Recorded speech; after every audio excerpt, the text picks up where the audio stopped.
Well, where's Darwin today? He's trying to recycle. Tin cans? No. Maybe old phone books? Today he's recycling automobiles.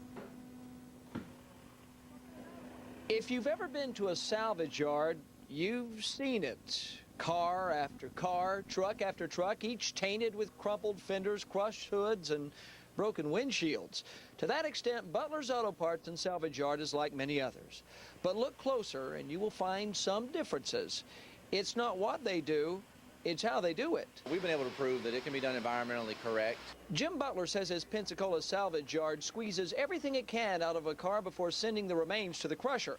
How much is recyclable? Well, as a percentage, it's really 100% because everything goes back through the process. All the aluminum, the steel, the cast iron, the platinum out of the converters, the brass, the copper, all that is recycled.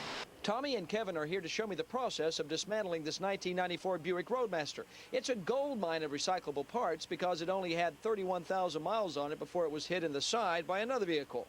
The guys have already drained as much of the fluids as they can, including the gasoline, which Jim says is recycled in his own business vehicles. We have 5 actual delivery trucks, and this year we've not bought any gas at all. We recycle close to 10,000 gallons. That's paid for a lot of the very equipment we have to use to be environmentally compliant. Tommy and Kevin removed the front assembly, basically the nose of the car, without taking it apart. It's better to be sold as one piece. The engine is removed, but not before Tommy attaches these little red things. I'm putting plugs on these lines so when we've got to pull it out, it won't leak fluid all over the floor. That's important because the employees here are told not to let any fluids like oil or antifreeze escape onto the ground. A special table collects any leftover drips. Next comes the trunk lid, and then the doors, each stored in racks outside the garage. But I wondered, how do you find these parts when you need them? I'm putting in stock number on the motor for the car. Okay, so the stock number of this car is 98940? Yes, sir. And then it goes in the computer. Right. And when I checked the computer, sure enough, there it was, right along with other parts from the Roadmaster.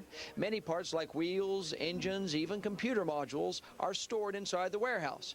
The rest of the car? Well, Butlers neatly stacks them on metal racks they call trees. What isn't used will eventually land in a crusher. These guys don't intend to leave much behind, so at Butlers don't stand around too long. You just might be recycled. In Pensacola for the Gulf Coast News Channel, I'm Darwin Singleton, WKRG 5. Well, Jim Butler says that initially it costs more to recycle the cars in this way, but he says in the long term, it pays off. Well, when we